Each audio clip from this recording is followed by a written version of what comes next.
Robert Oxton Bolt, CBE, was an English playwright and a two-time Oscar-winning screenwriter, known for writing the screenplays for Lawrence of Arabia, Dr. Zhivago and A Man for All Seasons, the latter two of which won the Oscar for Best Adapted Screenplay. Career. He was born in Sale, Cheshire. At Manchester Grammar School his affinity for Sir Thomas More first developed. He attended the University of Manchester and, after wartime service in the RAF, the University of Exeter. For many years he taught English and history at Millfield School and only became a full-time writer at the age of 33 when his play The Flowering Cherry was staged in London in 1958, with Celia Johnson and Ralph Richardson.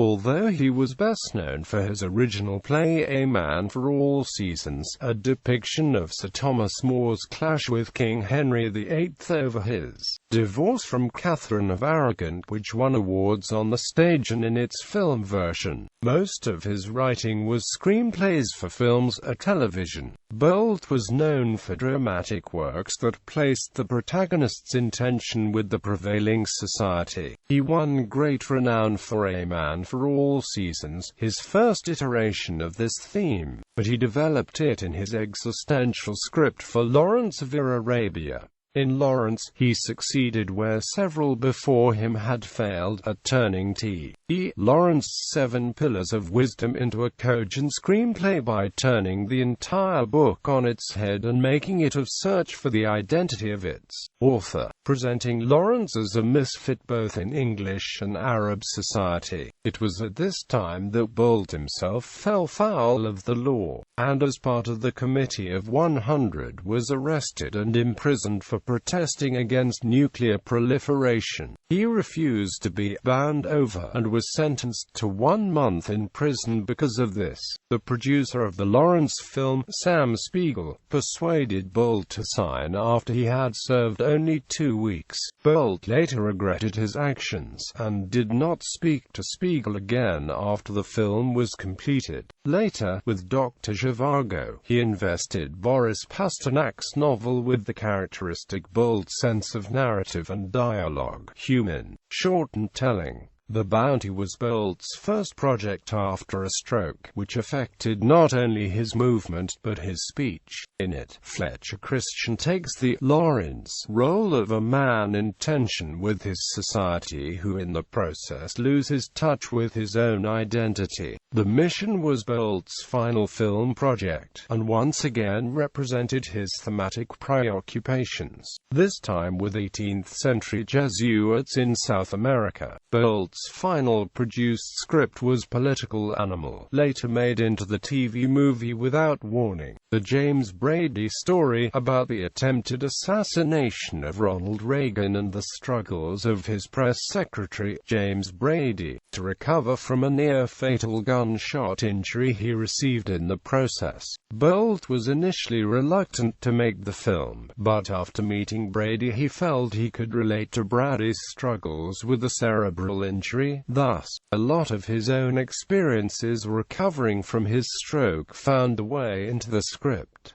Personal life. Bolt was married 4 times, twice to British actress Sarah Miles. His first wife was Celia Ann Jo Roberts, by whom he had 3 children. They divorced in 1963.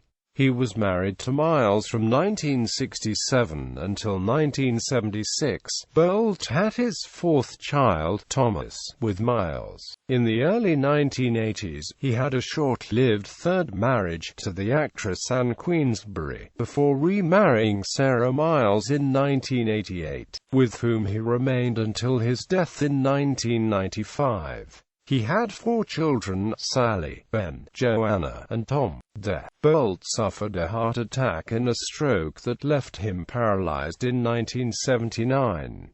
He died aged 70 in Petersfield, Hampshire, England, following a long illness. Honours. Robert Bolt was appointed a Commander of the Order of the British Empire in 1972.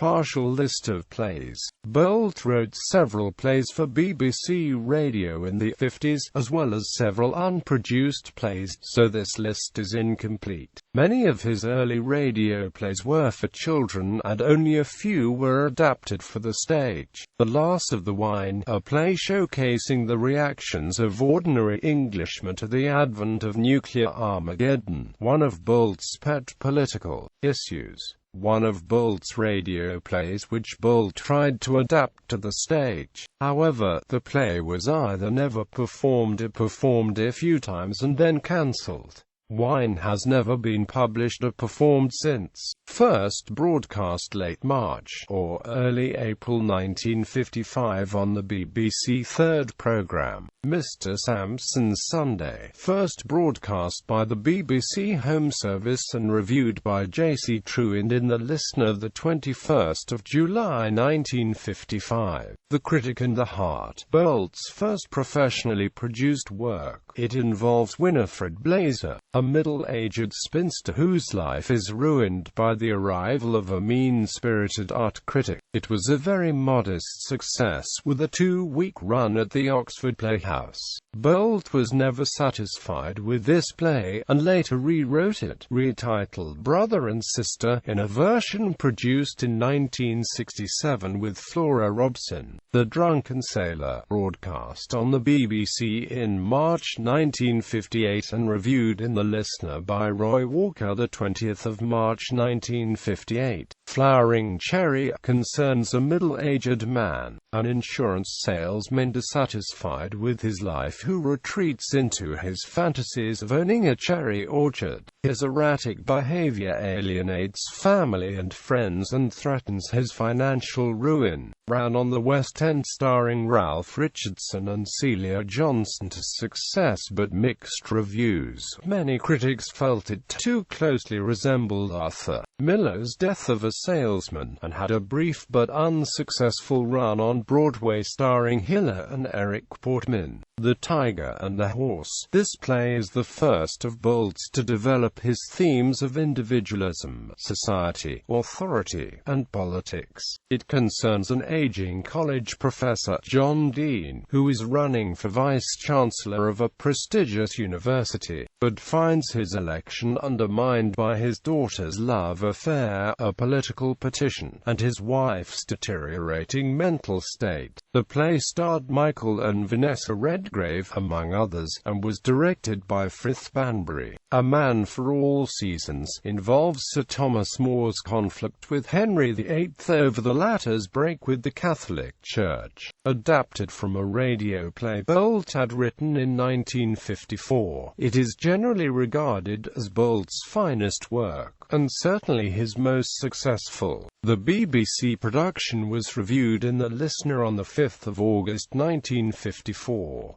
The play develops in full his themes of individuality versus society and authority, as corrupt. The strain of Brechtianism which would pervade many of his later works is first present here, in the character of the common man, who both narrates and takes part in the action as various minor characters. The original run starred Paul Scofield as Thomas More, as well as Keith Baxter as Henry VIII, George Rose as the common man, Leo McKern as the common man in the West End production, and Thomas Cromwell in the Broadway show, and Albert Dekker as the Duke of Norfolk. It was a huge critical and commercial success on both sides of the Atlantic, has had several revivals, and was made into an equally acclaimed film in 1966.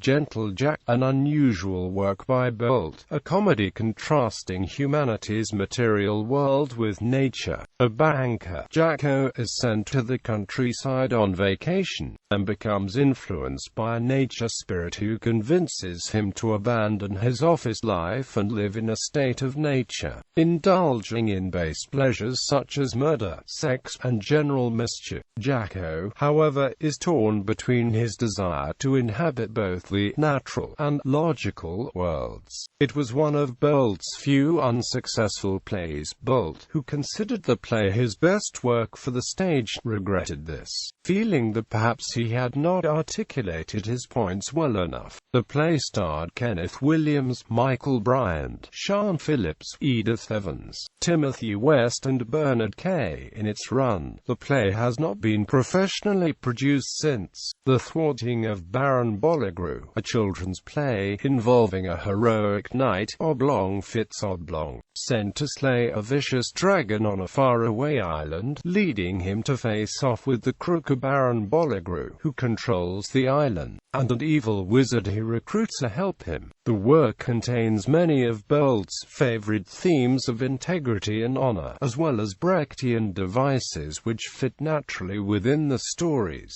fantasy setting. The show was commissioned by the Royal Shakespeare Company for a showing at Christmas time, 1964. Among the original cast were John Normington as Fitz Oblong, Michael Jaston as the play's narrator, Bolt perennial Leo McKern as the title character, and Terence Rigby and a young Malcolm McDowell in supporting roles. A revival in the late 1960s featured Roy Kinnear as Fitz Oblong. Paul Scofield provided a voice recording for the dragon. Like A Man for All Seasons, the play had been written for the BBC and in 1995 was rewritten into a children's book. The play was extremely popular, and throughout the 1960s, 70s, it had a yearly revival at Christmas in Britain. In the early 60s, the Augsburger Puppenkiste Puppet Theatre produced the play for German television in 6 sequels titled Der kleine dicke Ritter, Vivat Regina, Bolt's most successful show after A Man for All Seasons, a historical account of the reigns of Mary, Queen of Scots, and Elizabeth I of England, comparing and contrasting the personalities and reigns of the two female rulers. Highly successful, it ran for several months on Broadway, earning several Tony nominations. The original cast included Eileen Atkins as Elizabeth and Bolt's wife Sarah Miles as Mary. The play has experienced several revivals, most notably a 1985 off-Broadway production starring Geraldine Page as Elizabeth, State of Revolution, an in-depth political depiction of the Russian Revolution of 1917, focusing on Vladimir Lenin as the great man possessed by a terrible idea, and the struggles of Leon Trotsky and Joseph Stalin to gain power under him. It is told from the point of view of Lunacharsky, Lenin's Minister of Education. The original cast included Michael Bryant as Lenin, Terence Rigby as Stalin, Brian Blessed as Maxim Gorky, and Michael Kitchen as Trotsky. Though meticulously researched, the play received mixed reviews and had a short run before being shelved. Bolt himself felt that he hadn't gotten the play quite right. State of Revolution was Bolt's final produced play, though he wrote several others that were never published or produced. He spent much of the mid to late 1970s working on a play about portrait artist Augustus John, but his work on The Bounty, and later his failing health, forced him to abandon it. Screenplays. Bolt may be best remembered for his work on film and television screenplays. His work for director David Lean garnered him particular acclaim and recognition, and Bolt tried his hand at directing with the unsuccessful Lady Caroline Lamb. While some criticized Bolt for focusing more on the personal aspects of his protagonists than the broader political context, most critics and audiences alike praised his screenplays.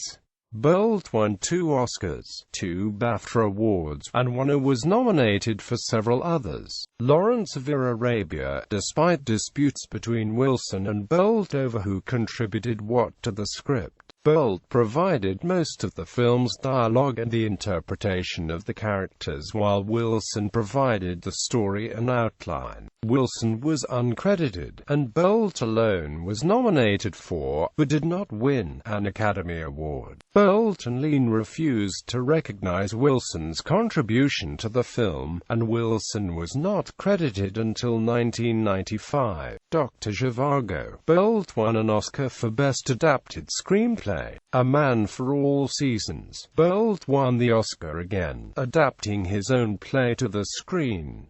Krasnaya Palatka, released in the U.S. as The Red Tent, Ryan's Daughter, Lady Caroline Lamb, The Bounty, The Mission, A Man for All Seasons, A Dry White Season, Without Warning, The James Brady Story. Bolt also worked on the early drafts of the script for Gandhi, but his script was considered unsatisfactory and he was replaced by John Briley. Bolt also had several unrealized projects, including a TV miniseries of Gore Vidal's novel Burr and an adaptation of Madeleine L'Engle's A Wrinkle in Time. After being paid $400,000 US plus 10% of profits for his Ryan's Daughter screenplay, Bolt became for a time the highest-paid screenwriter in Hollywood. Awards: Tony Awards, Screenplay Awards, Bibliography. Proof at Sabine, The Individual at the Crossroads. The works of Robert Bolt, novelist, dramatist, screenwriter. Frankfurt am Main, New York. Peter Lang, 1998. Turner, Adrian. Robert Bolt, Scenes from Two Lives. London, Hutchinson, 1998. ISBN 009-180176-1.